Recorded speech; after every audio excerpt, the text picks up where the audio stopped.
HIPcast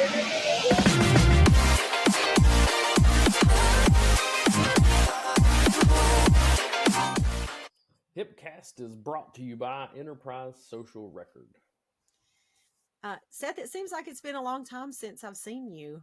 It I know been. Going to another continent kind of keeps me from even being able to, well, actually I texted you, but I didn't always get responses back from you. So I'm glad you're welcome home, buddy. Welcome home. I appreciate that. I was sleeping when you texted me, and oftentimes I would, for those that don't know, I went on a cruise around Japan and stopped in South Korea and had a good time enjoying all those things, and I love it over there. Those folks are living in the future.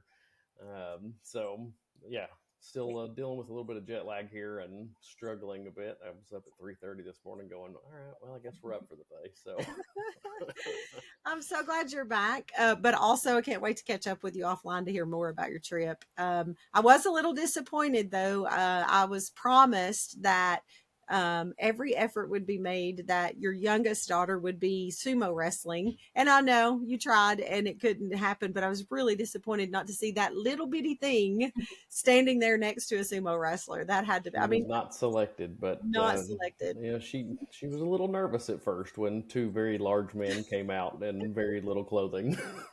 So, she's so small. I have trained her well to stay away from people like that. Yeah. And then you're like, oh wait, here we go. It's fine. It's fine. Yeah. Well, it's good. Well, we have Darlene Falcone on with us today, and I have the great fortune of getting to work with Darlene on some things, which are pretty fun.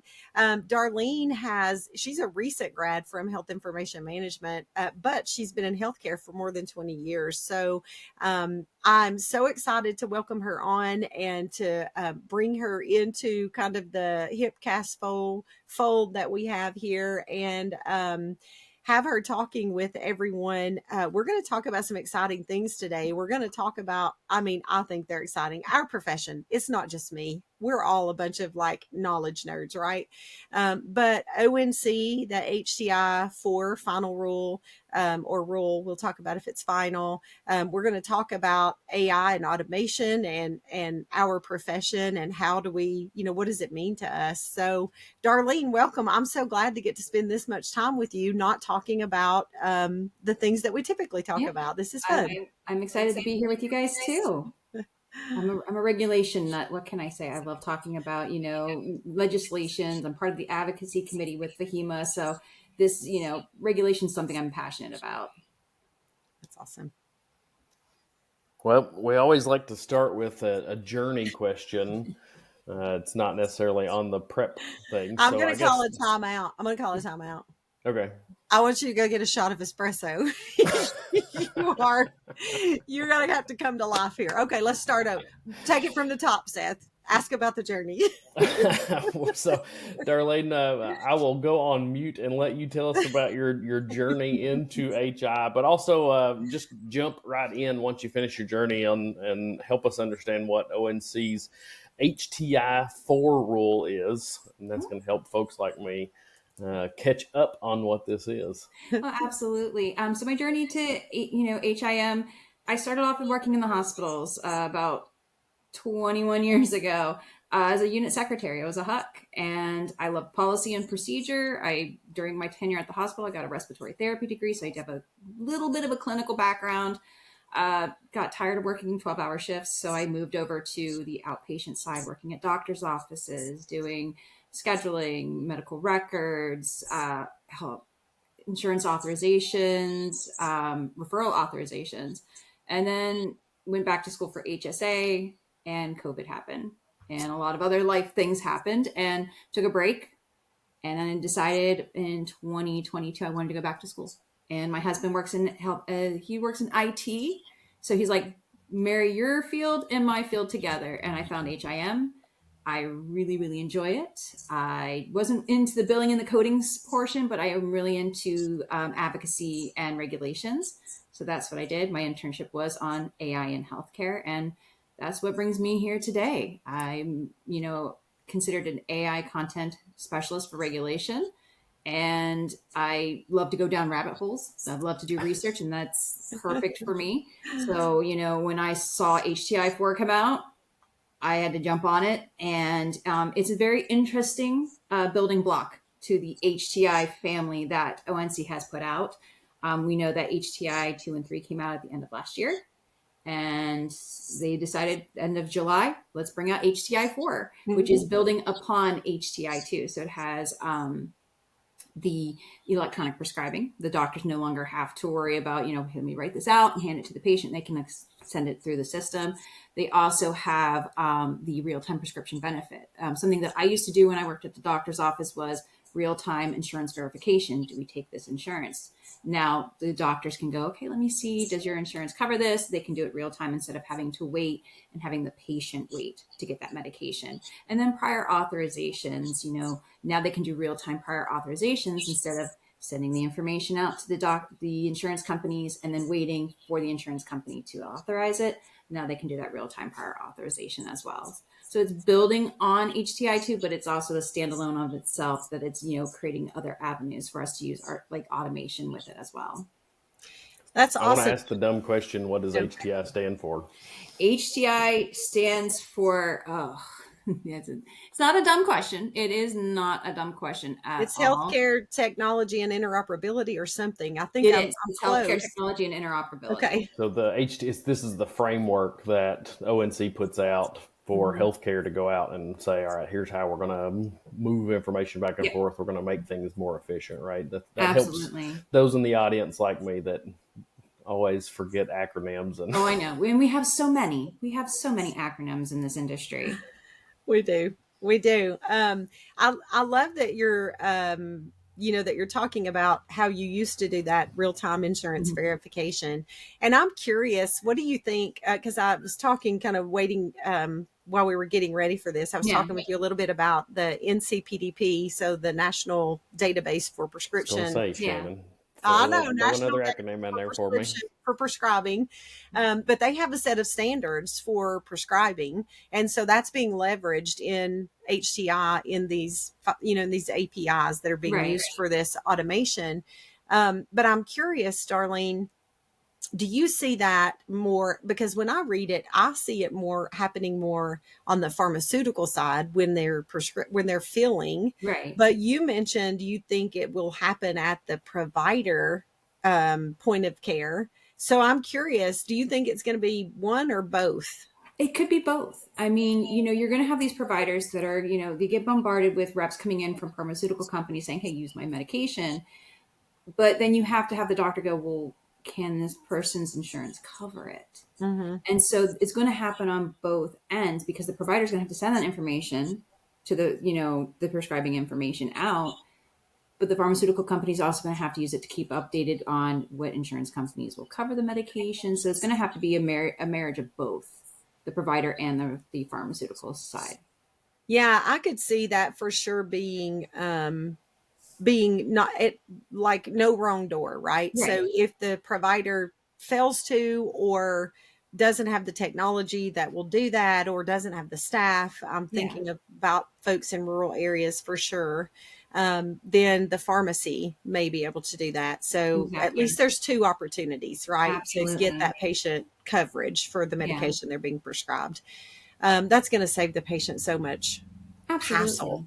Hopefully, right? Yeah, hopefully. Well, yeah, and if it doesn't cover and they're at the pharmacy for the point of care, can the pharmacist offer something that is in the formulary, which is another conversation altogether. Right. Absolutely. But I'm curious. So I do want to talk about.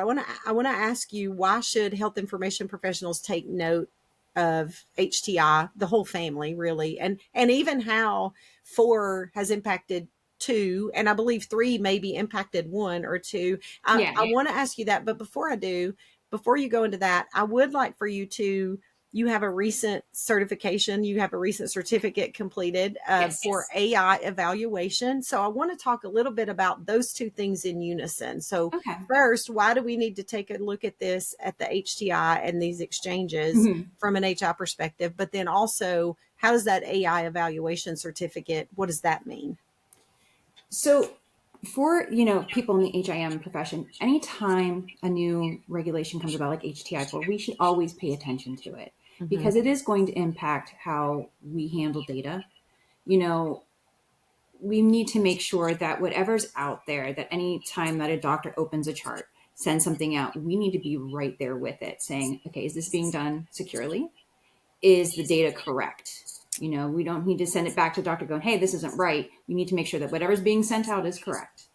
And we need to make sure that we follow all those guidelines. So, you know, if it is for a prescription, we need to make sure that the doctor has the right patient, right date of birth. All that, you know, PHI needs to be correct before it gets sent out, because you don't want it to have two John Smiths, but it's John A. Smith and John B. Smith, and the doctor doesn't pay attention and sends it out for the wrong John Smith. So we need to be right there with them saying, hey, this information needs to be correct before anything gets sent out. You know, with certifications, like I have an AI in healthcare certification, we should know how AI is being used in healthcare. That's so awesome. And any facet of it, whether it's touching the chart for clinical decisions, or if it's just, you know, a chatbot talking to the patient about, you know, in the patient portal. We as healthcare providers, even though we're not doctors or nurses, we should also have some kind of background in AI so we know where to point it out, how it's being used, and how it can be used safely. And if patients want to opt out of it, we should also have to say, like, here's the form, they need to sign it. So we have it in the chart to know this patient shouldn't be using AI and AI shouldn't be using their chart. Yeah.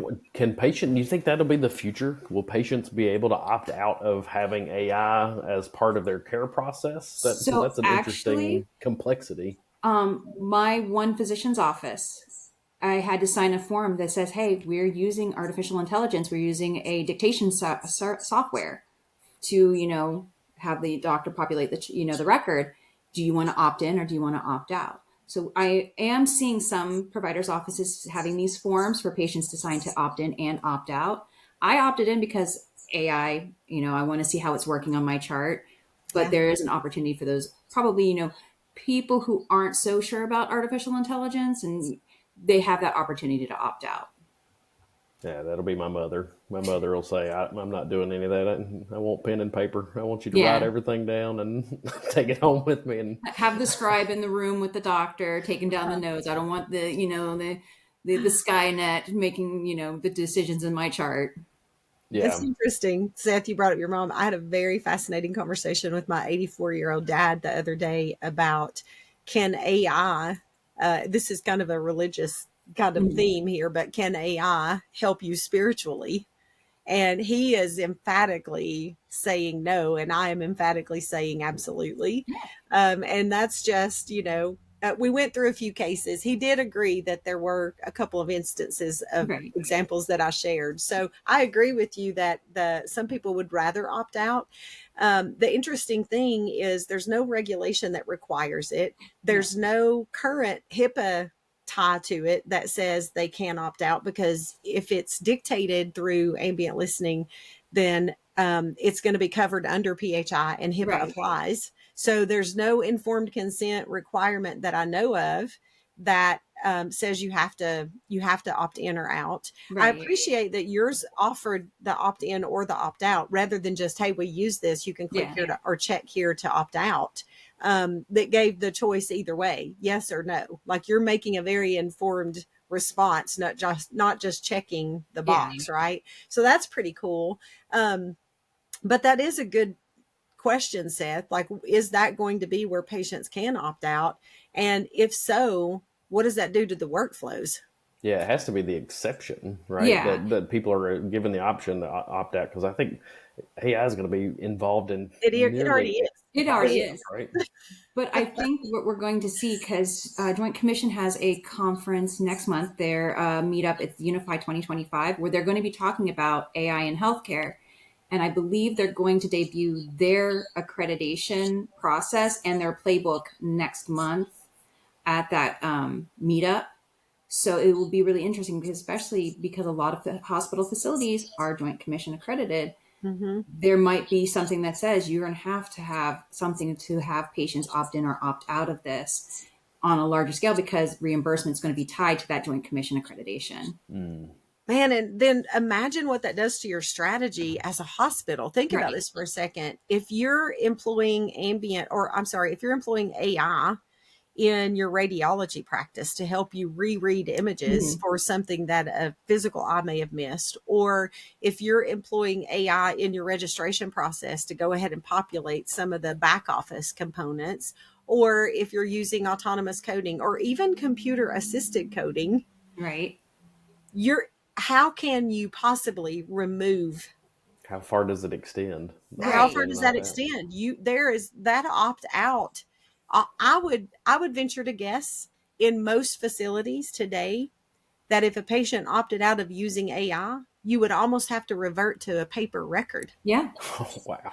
Think And a about lot that of for a these new second. nursing students, a lot of new, grads that are coming out of these schools, they don't know paper charting. If when I worked at the hospital, we were going into the EHRs. We were going from a DOS-based system to an EHR. And I still ordered paper charts. And I was told, you're going to lose your job because the doctors are going to do all the work. And I'm like, no, computer systems go down. Doctors aren't going to call, referrals into the other offices. Nurses are still going to have to do pen and paper charting if the system goes down. So there should always be that safety net.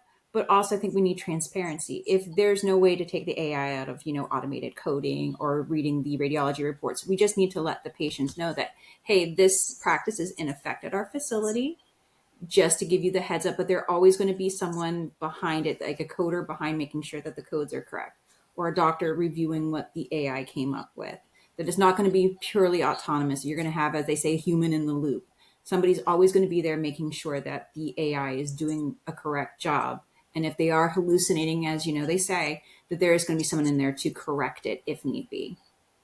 Yeah. That's a fascinating complication that I have not thought about, because that's something, to go to our question of why should HI professionals take notice? Yeah. Hello, here we are, 3 HI professionals taking notice of a complexity that's like, well, if you set a precedent of opt-in, opt-out on this tool set in the very beginning, you got to think through how this is going to really negatively affect everything going forward in the future. Absolutely. As AI really becomes inside the process of everything. Yeah. Epic and Cerner or Oracle Health, all of them are building AI-centric charting processes going forward in the future, right? And it's like, we have to be thinking about this now of how do we put this in, and is it an opt-in or is it a notice of practice type scenario?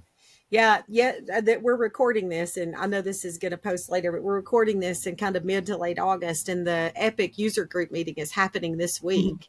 And yesterday they unveiled 5 or 6 new agents that are in their EMR. One is a Copilot with Microsoft. It's a Copilot product in Epic embedded. Then there was one for scheduling and education for patients. There was one for some back office things, I think.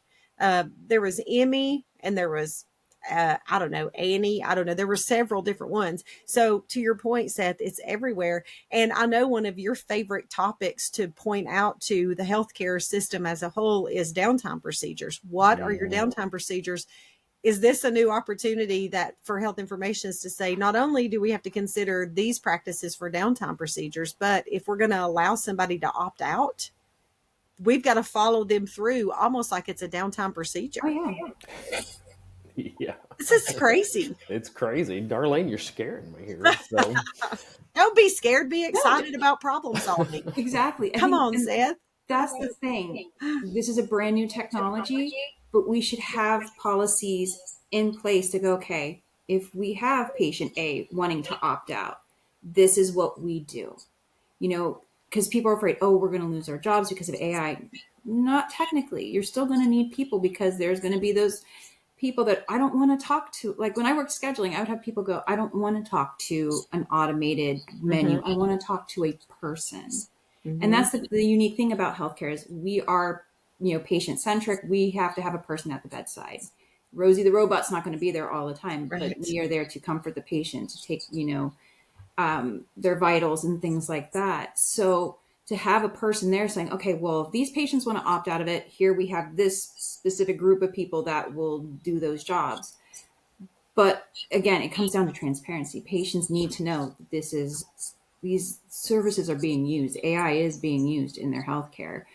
Oracle has come out and said they have AI in all of their software. It's not like an add-on. It's something they're embedding in their software now. Yeah. So some places that may not know they're using AI and they have Cerner, they're using AI. If it suggests recommendations on treatment, that's AI telling them, hey, do this, or That's hey, right. do that. Yeah, it's definitely something that HI professionals need to be aware of. Not just aware, we've got to be actively involved in That's it. right. We've got to Absolutely. be at the forefront of this, helping folks build the guardrails around it that allow AI to safely practice within the healthcare environment, but also be prepared for when we have to go back to the future or whatever Yeah. the right analogy would be, to where if we have to go to pen and paper, we got to go to pen and paper because Yeah. things go down. It's But always, I always say downtime is a win, not an if. yeah. Yep. But the nice thing is the states are starting to wake up and see that you can't have AI do everything. Arizona just passed a bill a couple months ago saying health insurers cannot use AI to deny claims, which goes back into prior authorization. So health insurers, they're going to use AI in prior authorization. Someone's going to have to be there to make sure that they're Yep. not just denying claims left and right, that there's a reason behind that denial. I think Tennessee has one coming up. It's in committee right now. New York, Pennsylvania, I think New Jersey, all these states are starting to wake up and go, okay, we need to have not roadblocks, but we need to keep these insurance companies in check in our states to make sure that they're just not denying claims because they can, because they're using AI. That there's someone behind that checking the AI, making sure that the denial is warranted instead of just, oh, we denied it for no reason whatsoever. That's an interesting spin on a health information practice there. If we're going to be involved in, responding to a prior auth decision, you're I would say they're still going to use the AI for sure, but then Oh, yeah. there, for anything that's denied, it requires that peer review, and I believe it is peer review. It's not even, I think it has to be a clinical decision, right? It It is. has to It's be usually clinicians. if there's a denial of, because I remember doing when I did referral authorizations, and it was one of those things where we'd get the letter for the peer to peer, and we would let the doctor know, hey, you need to contact the insurance company Yep. to discuss why this is being denied and what steps we need to take to get that patient that, say, procedure, like an MRI was denied because XYZ wasn't followed. So there's still going to be peer to peers. I would hope that the insurance companies wouldn't just go, okay, well, it's denied, that's it. That they would have the doctors coming in and doing those reviews and having that peer to peer to see, okay, why was it denied and what can we do to get that patient that test that they so greatly need. Yeah, and on the flip side of that, from a health information perspective, somebody also needs to be spot checking the decisions that are approved, right? Yes. Because you don't know what's changing in that algorithm. If there's AI drift, if it happens to be a model, is there drift, Right. or is it really is it accurate, right? I mean, Right. you hope it's accurate, but somebody has to look at the ones that say, okay, yes, we'll pay for that, in addition to the peer review. Now that probably shouldn't be a physician doing the, hey, let me look at these, but Right. somebody has to look at that AI as well, right? Oh, absolutely. I mean, AI is going to hallucinate. We Yeah. know this. There have been times where they put, like a fake patient chart into AI. It's come up with codes that aren't correct.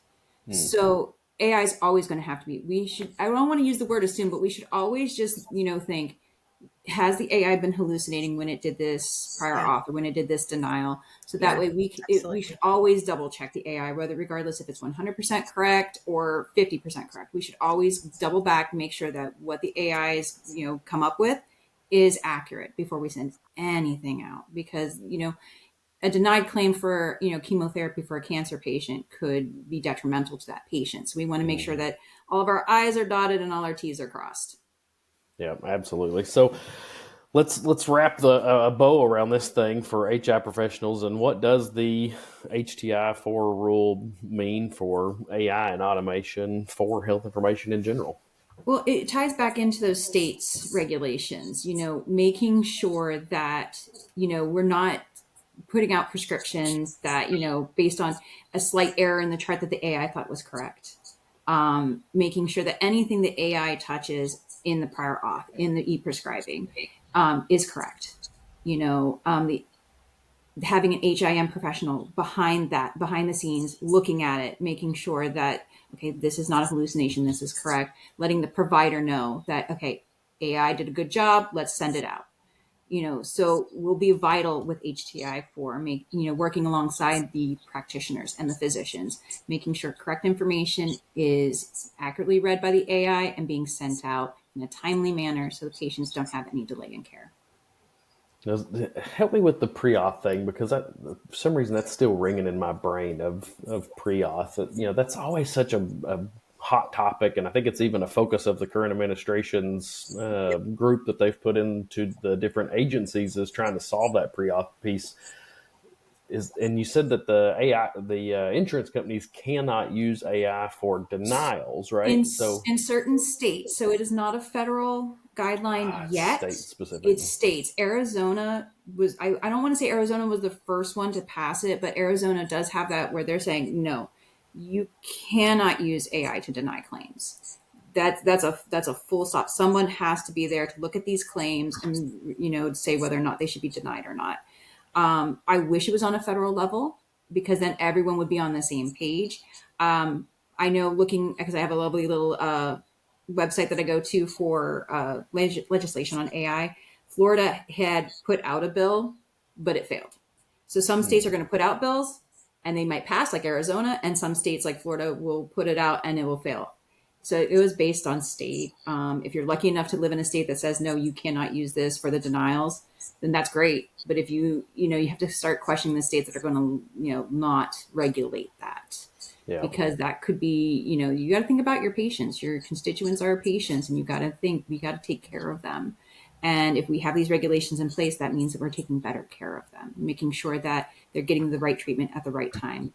Yeah. Shannan, keep me honest here. I believe David Sachs, who's the AI czar for the current administration, has even said that any rules around AI need to be made at the federal level. That way there's not 50 different barriers for businesses to get involved. I know he's looking at AI for a much broader sense, but it is an interesting thought on healthcare now that we're seeing what Darlene's brought to us, that the states are looking at this for very minute details of the healthcare process, pre-auths and denials and those type of things. We're going to quickly become very overwhelmed with multiple state regulations around AI and what can and can't be done. It's going to be difficult, right? Yeah, it is going to be difficult. And yes, David Sachs, I definitely have a brain crush on that guy. Like, I love how he just executes. So I'm just like, gosh, I mean, this happened. This was way before. This is from me listening to the All In podcast, which is my favorite to listen to besides HIPcast. But they did have, as part of that big, beautiful bill, that AI regulations couldn't happen at the state level, but that got taken out. So now states are able to pass them. I think David Sachs, his goal with that concept is to say whatever regulations you're putting in place should not be barriers to propelling AI forward for the good of humanity. So just to not be over regulated and overburdened, but also at the same time, somebody has to make sure there's some safeguards in place. Oh, the NIST framework does. And if you think about a lot of people don't know this, there are over 80 regulatory specs in the Federal Register that apply to AI in healthcare.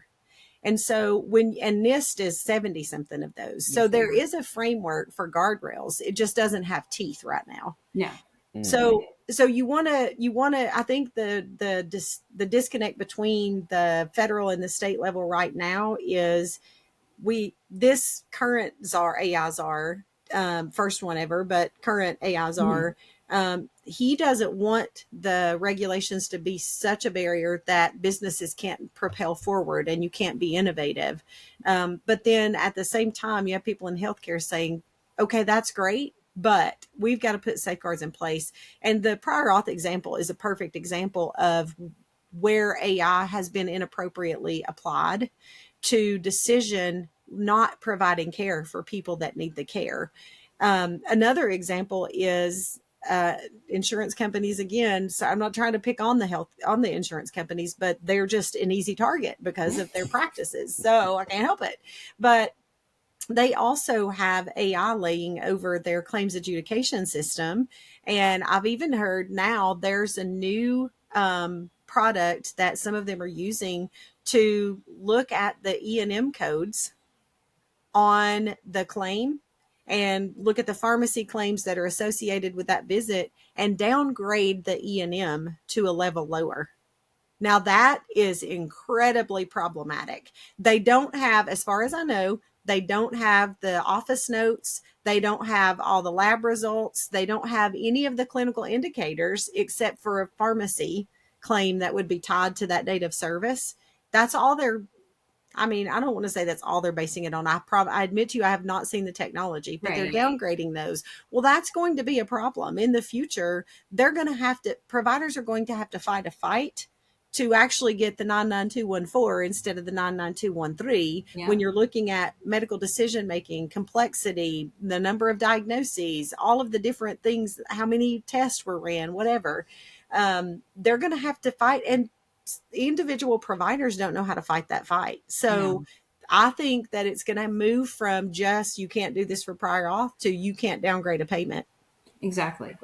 And I get they want to save money, but the thing is that there's a reason why the doctor said, hey, this visit's a 99214, not a 99213, Right. because this patient's more complex, say, Right. other than my 99212. Right. So, AI doesn't meet the patient. They don't see the That's patient. right. Doctors are looking at the patient when they're walking into the room, and they're already saying, okay, this patient has, multiple issues, like multiple medications for different comorbidities. So the doctor knows their patient the best. A computer's not going to know that. And for a computer to, like, say, a doctor prescribes a certain medication because that medication shows better results for that patient's, illness, and a computer goes, no, this one's cheaper. Well, there's a reason why the doctor ordered the medication the way they did. Right. So it is going to, having the insurance companies use this, they're trying to save money. And unfortunately, that's how I feel about it. But yeah, having the difference, I wish we had a federal regulation, because maybe more facilities, more states would get on board. Because I feel right now, because there's not a federal one, and some states don't have regulations, they're like, why should I bother with it? Why should I care? Because nothing's going to happen. There's no, fines tied to it. It's just a slap on the wrist. So why should I care? And I think that's why Joint Commission got involved, because they're like, wait a minute, if this is starting to become more of a thing, and we have a lot of reimbursements tied to us with CMS, we need to get these facilities on track with accreditation and having these safeguards in place, so that if they're not following them, they're not going to get the reimbursements that they need. And that's what hospitals desperately need, is the Medicare, Medicaid reimbursements to stay afloat. Joint Commission may be the right place for this, because they can move faster than legislation can. Oh, yeah. So, as you've talked about that, it's a little bit new to me. So I appreciate you bringing this information, because I've not thought about Joint Commission getting involved in the AI side. So as always with HIPcast, I've learned something new. I learned some acronyms. I've learned about Joint Commission's role here. So thank you for that. But it may be the right spot now that you bring that forward, because legislation moves so slow. It does. Well, that's interesting, because, that's an agency. Well, it's not even, it's an independent. Joint Commission is independent. However, they're so connected to CMS, right?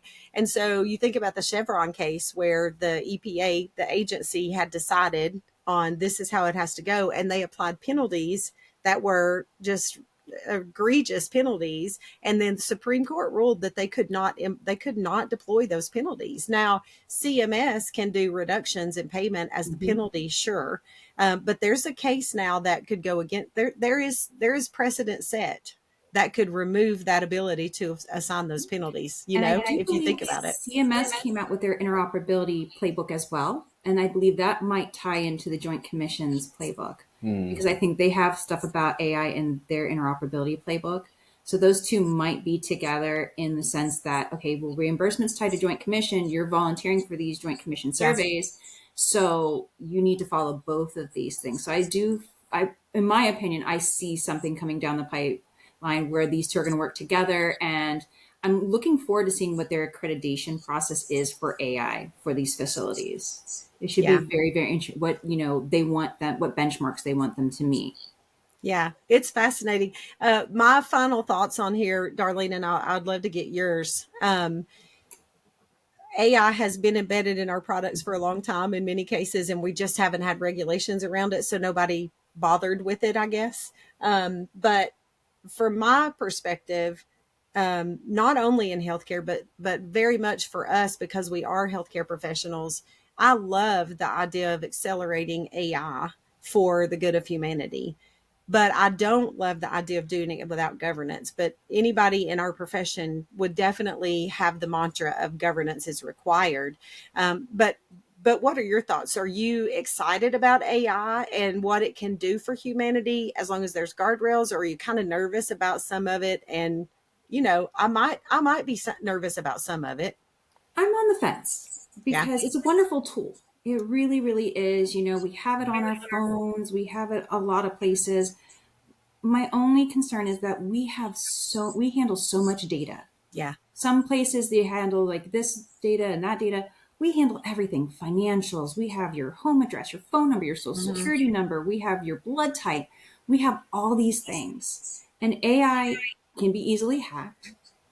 And so all that information goes out there. I mean, I had I'm in a group on Facebook where someone said they put their health information into ChatGPT. And I had to jump in and go, don't do that. Please don't do that. ChatGPT is free. That has to source the information from the internet, and your stuff is going out there on the internet. You need to just redact your personal health information or ask it basic questions. And the only one that is willing to do that is Copilot. Even the paid version is HIPAA compliant, but it still says don't put your personal health information into it. So I think we need to educate our patients about AI, how to use it properly. We need to have some guardrails on it and to protect, that information that is going out there. We don't want the bad actors are going to get in regardless. But if we have the safeguards in place to protect it, then I think we can use it as the tool that it's meant to be used as. I don't think it's going to, it might replace some jobs, but not all jobs. And it might create new jobs. Like for me, I'm an AI regulation specialist. So it helped create a role for someone to go, okay, let me look into these things. Let me be up to date on them, because they change at a drop of a hat. I mean, we just got HTI 2 and 3 in end of last year, and now we have HTI 4. So it's like, is HTI 5 coming at the end of December? So, I mean, it's nice that these ONCs taking a look at it, Joint Commission, CMS. I'm glad that they're looking into it now so we can get ahead of it. But we should always remember it's a tool. It's just like, using, Microsoft Word or Excel. It's a tool to help us, but, we also have to stay vigilant and make sure that we're using correctly and using it within the guidelines of NIST, ONC, all those things. Yeah, absolutely. Well, this was great. This was, fantastic and scary at the same time. I love this operational conversation about HTI-4. Like it's great. I think it's been fascinating. So, Darlene, thank you again for coming. I'm sure I'll be talking to you real soon about some other things, but about the same thing, just in a different context. Really. Absolutely. But thank you for coming and sharing with us. And I hope that other health information professionals that listen to this are inspired to learn more about the regulations that are out there and consider what that risk or impact could be to your organizations. Even if it's just the state level, know your state regulations. Right. Absolutely. Yeah, it's there's a humongous place here for health information professionals. So thank you for bringing that forward to us, Darlene. You're welcome. And Shannan, until next time, my friend. I'll see you next time, buddy.